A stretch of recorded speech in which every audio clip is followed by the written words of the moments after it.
Quelle que soit la chose que je choisis, elle doit être de nature à m'aider en vue de la fin pour laquelle je suis créé, sans ordonner ni soumettre la fin au moyen, mais le moyen à la fin. C'est difficile aujourd'hui de choisir, car trop de choses possibles s'offrent à nous et noient le pouvoir de choisir. Et notre idée de la liberté consiste souvent à vouloir rester disponible pour toutes sortes d'expériences et toutes sortes de découvertes. Du coup, nous tergiversons, tournons en rond plutôt que de décider. Bon, je ne sais pas si c'est propre à notre temps. Peut-être qu'aujourd'hui, on a plus de choix possibles qu'avant. Mais enfin, l'homme a toujours été partagé entre beaucoup de choix possibles sans pouvoir décider vraiment. Pour saint Ignace, il faut choisir et décider pour se construire dans le sens de la volonté de Dieu. La vraie liberté humaine ne consiste pas à suivre notre fantaisie du moment, mais à ratifier ce pourquoi le Seigneur nous appelle. Et il nous appelle jusqu'au bout de notre vie. Nos décisions doivent servir ce but ultime, atteindre le but que Dieu nous fixe, savoir son intention sur nous, notre vocation fondamentale, ce pourquoi Dieu nous a fait et nous appelle. Voilà le but et tout le reste doit être des moyens. Quand on a pris un engagement irrévocable, il faut l'assumer jusqu'au bout. Si on croit s'être trompé, il faut assumer l'erreur initiale et essayer de mener une vie bonne dans l'élection qu'on a faite. Ça, est-ce que vous êtes d'accord avec ça? Ça, c'est très jésuite, mais on ne peut ne pas être d'accord. Si on a décidé quelque chose et qu'en cours de route, on voit qu'on s'est trompé, il faut aller jusqu'au bout de la décision plutôt que de la remettre en cause. Je pense que c'est... Ça dépend si ça entraîne des conséquences pour beaucoup de gens ou... Et pas seulement pour moi. C'est discutable. C'est vrai que s'il y a des conséquences trop mauvaises pour d'autres, voilà. Comment? On peut se remettre en cause. On peut se remettre en cause, oui, mais pour aller quand même dans le sens de ce que tu as décidé. Autant que possible. Parce qu'autrement, tu ne construis rien. Toute ta vie ne va pas être... Ça, c'est une sacrée question pour les vocations. Quelqu'un qui a décidé d'être prêtre et qui voit qu'il n'est pas fait pour ça, mais est-ce qu'il est vraiment, il n'était pas fait pour ça? C'est ça aussi qu'il y a derrière. Alors, donc, voilà. En tout cas, c'est bien ce qu'il appelle confirmer la décision. Il faut aller jusqu'au bout. Et si on se remet en cause, c'est pour se remettre en cause plutôt sur les moyens. Peut-être qu'on n'a pas pris les bons moyens. Mais on doit continuer. Parce que quand on a... Dieu était là quand on a choisi. Si on a fait... il était là, cette consolation, dans cet élan qu'il m'a donné. Donc ça veut dire que j'ai fait le bon choix. Donc on doit aller jusqu'au bout. C'est la même chose pour les couples. C'est la même chose pour les couples et pour toutes les décisions. Voilà. Non, mais il peut y avoir des exceptions peut-être à cette règle-là, mais ça rejoint la persévérance. Il faut persévérer en se renouvelant, en se remettant en cause, pour que justement, eh bien, on retrouve l'élan du départ, quelque chose qui ressemble, mais pas briser tout ce qu'on a construit. Non, dans le changement, parce que comme tout change, on est obligé de s'adapter aussi. Ah ben, faut évidemment qu'on s'adapte aussi à la réalité. Qu'est-ce qu'il en est alors de la on dit errare humanum est, persévérer L'erreur est humaine. Oui, mais l'erreur ne remet pas fondamentalement. Je prends un simple exemple. Si on a choisi d'aller au sommet d'une montagne, à un moment donné, on voit qu'on n'a pas pris le bon chemin. On peut très bien se redescendre pour reprendre le bon chemin. Vous voyez, on se remet en cause, mais on dit on va quand même y aller. Ah oui, persévérer dans le bon On ne persévère pas, disons, en disant j'ai toujours fait comme ça, donc je continue, non. Ben, j'ai choisi, j'ai bien choisi la bonne direction, mais je me trompe de chemin, donc je vais choisir un autre chemin. Mais voilà. Il y a des exemples aussi d'hommes célèbres qui sont revenus en arrière de leur choix, qui était pourtant un choix honorable. Je pense aux généraux allemands là, qui ont suivi Hitler, par exemple Rommel. Au dernier moment, il s'est aperçu qu'il était dans l'erreur, il est revenu en arrière. Oui, mais il est revenu en arrière, par exemple. Voilà un exemple qui est un peu difficile, mais peut-être que justement il avait choisi, et avec une certaine idée de l'homme, de l'humanité. Voilà. Il avait une certaine idée de l'homme, et dit je vais suivre voilà, je vais le suivre. Puis après, il voit que justement, Ben, c'est vrai de beaucoup de...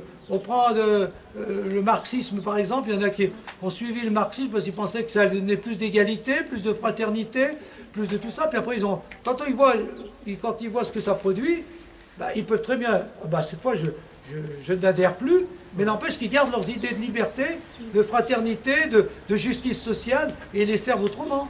Vous voyez, hein, c'est ça. La direction, c'est ça. Hein.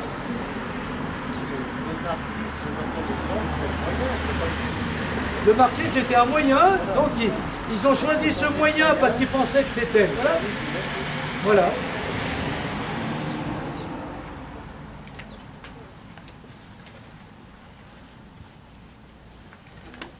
Bon, 3 approches pour une saine élection, un bon choix, une vraie décision, mais ça rejoint des choses qu'on a dites. Seconde manière d'y voir clair, au regard intérieur de l'esprit en nous.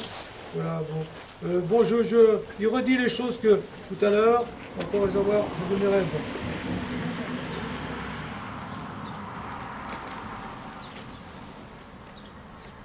Bon, je ne sais pas si c'est la peine de tout lire.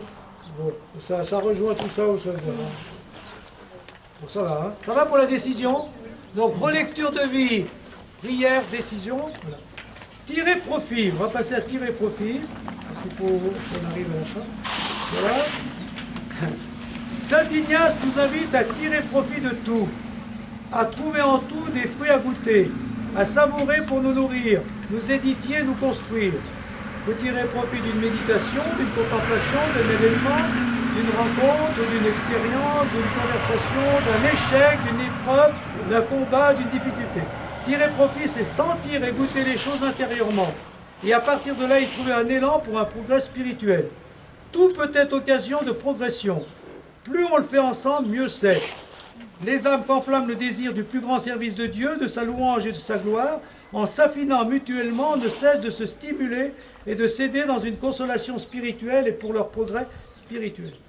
Je vais vite, comme ça je résumerai tout à l'heure. Cette progression spirituelle est possible pour tous à condition de n'être ni trop gourmand en voulant tout, ni trop défaitiste en disant que rien n'est possible. Il faut rester réaliste et optimiste. Voilà les mots qui reviennent. Hein. Le réalisme, l'optimisme, on peut toujours s'en sortir. Donc on peut toujours profiter. Il faut tirer profit de tout. Tout ce qui m'arrive, je dois en tirer un bien. Un bien spirituel. Tout peut me rapprocher de Dieu. Cette pédagogie spirituelle inspirera concrètement la pédagogie jésuite, qui considérera par exemple en éducation, il ne faut jamais classer un élève comme incapable. Il peut, quel qu'il soit, faire des progrès à sa mesure. Tous les hommes doivent être valorisés et tout ce qui nous arrive doit être valorisé. On peut en tirer profit pour progresser, c'est la parabole des talents. Voilà une autre idée forte de Saint Ignace. Tirer profit de tout. Et on peut tirer profit de toutes les personnes. Et toutes les personnes peuvent tirer profit d'eux-mêmes. Il n'y a pas des nuls. Il n'y a pas des gens bons à rien. Même ceux qu'on croit comme ça, ben, il faut qu'on trouve ce pourquoi ils sont faits. Donc il faut valoriser tout le monde. C'est peut-être des fois trop optimiste quand même, hein, mais bon, hein, ça fait du bien d'entendre tout ça. Dieu est dans la vie, et il faut le trouver dans notre vie. Dieu est dans les autres, Dieu est dans les événements. On peut tirer profit de tout. Comment ? Tirer profit de l'épreuve, c'est plus difficile. Tirer profit de l'épreuve, oui, oui. Ah ça, beaucoup, hein. Beaucoup, beaucoup. Et puis je... Comment ? Ben, c'est une question de tempérament, mais le tempérament jésuite, c'est ça. C'est l'optimisme, le réalisme, il faut tirer profit de tout. Et ça fait du bien. Mais c'est pas très... C'est un peu à contre-courant. Aujourd'hui, on a plutôt tendance à dire que tout va mal et qu'on est bon à rien. Et donc, voilà. Ouvrir la porte au pardon, ben, c'est classique, ça. Hein. Bon, voilà. Se mettre avec Jésus, ben, vous l'avez vu hein, constamment. Alors, compter sur la grâce de Dieu. Le 13, je passe au 13. On a parfois taxé les jésuites de pélagianisme ou de semi-pélagianisme. Vous savez ce que c'est ça? Non. Parce que comme Pélage s'opposait à Saint-Augustin, ils semblent demander beaucoup d'efforts à l'homme, comme si par leurs efforts les hommes pouvaient se sauver eux-mêmes, pratiquer par eux-mêmes les préceptes divins. Voilà. Alors ça, le pélagianisme, c'est « je compte sur moi pour m'approcher de Dieu hein. Je compte sur mes efforts, sur ma volonté, voilà. C'est aussi, comment dire, c'est les pharisiens, quoi, hein, voilà. Hein. Bon. Donc, donc les exercices, les exercices. Si tu veux te sauver, si tu veux te rapprocher des dieux, fais des exercices, fais les efforts nécessaires sur la prière, sur la relecture de vie et tout ça. À première vue, les exercices insistent sur l'effort humain plus que sur la grâce. Les pénitences extérieures se font pour se vaincre soi-même, c'est-à-dire pour que la sensualité obéisse à la raison, ou bien pour chercher à trouver quelque grâce ou quelque don que l'on veut ou désire. Saint Ignace préconise en effet le combat spirituel, le combat de Jacob, le sérieux de l'effort humain. Mais ce travail ne détourne pas le don de Dieu, la grâce. Il le prépare comme un champ travaillé et prêt à accueillir le don de la semence, du grain semé. Et Dieu peut donner autre chose que ce qu'on veut et demande. Parfois même, il donne le contraire. Par exemple, la maladie à la place de la santé demandée, mais au cœur de ce qu'on reçoit, la grâce de Dieu est donnée pour faire face à la situation vécue. En ce sens, tout est grâce. La grâce de Dieu étant tout ce que nous vivons, il faut la chercher, la trouver, l'accueillir, souvent autrement que ce qu'on imaginait et souhaitait. Donc voilà, Dieu, faisons des efforts, mais c'est Dieu qui les fera porter du fruit. Hein, vous êtes bien d'accord, hein? Il faut travailler, comme le paysan travaille son champ, mais s'il fait mauvais, s'il pleut tout le temps, hein, il a beau avoir bien travaillé, c'est le cas de cette année, ben ça ne va pas produire beaucoup de fruits. La nature n'a pas fait grâce de ce qu'elle était. Hein. Elle a été contrariante. Mais avec Dieu, c'est pareil. Si on ne travaille pas, on n'aura rien. Mais si on travaille, ben, il nous fera sa grâce, il nous donnera la grâce dont on a besoin. Là encore, il y a la confiance. Tout concourt au bien de ceux qui aiment Dieu. Tout concourt au bien de ceux qui aiment Dieu, mais pas forcément comme on l'imagine. Donc Dieu, voilà, on peut lui demander quelque chose, il va nous donner le contraire. Mais ce contraire va nous rapprocher de lui si on sait rester disponible à la grâce de Dieu. D'accord? Tout est grâce. Tout est effort et tout est grâce. Voilà. Peu à peu, à force de confronter effort et grâce, on finit par harmoniser sa volonté humaine et la volonté de Dieu. Parfois, cette grâce se fait plus particulièrement ressentir. Ignace parle alors de la grâce chaude. Tant mieux quand on ressent la grâce, hein, la grâce chaude. Voulant rendre grâce de tant de dons et de grâces reçues, la dévotion que je sentais m'attirait à rester là, jouissant de ce que j'éprouvais. Je ne suis pas digne d'invoquer le nom de la très sainte Trinité. Cette pensée et cette répétition me poussa à une plus grande dévotion intérieure, avec ses larmes et sanglots, et beaucoup de dévotion et grande assistance de grâce chaude. Alors, il y a la prière finale qu'on va faire tous ensemble, et puis apprendre à aimer, ben c'est... promouvoir la gloire de Dieu. Oui, elle est derrière la prière, oui, on va être derrière. Alors je termine par tout pour la gloire de Dieu. C'est la devise des jésuites, hein. Tout pour la plus grande gloire de Dieu. Le 15, promouvoir la gloire de Dieu. Le motif pour désirer et posséder telle ou telle chose sera uniquement de service, le service, l'honneur et la gloire de sa divine majesté. Ignace voulait travailler à la gloire de Dieu en bon chevalier désireux de servir la gloire de son roi, le rayonnement et la grandeur de son roi, mais surtout il imagine la gloire de la Trinité, la gloire du Christ notre Seigneur assis à la droite de Dieu. Servir la gloire de Dieu et du Christ, c'est la chanter, mais surtout la faire rayonner dans les autres et en toutes choses. Nous ne sommes pas spectateurs passifs de la gloire de Dieu, mais les serviteurs de son rayonnement.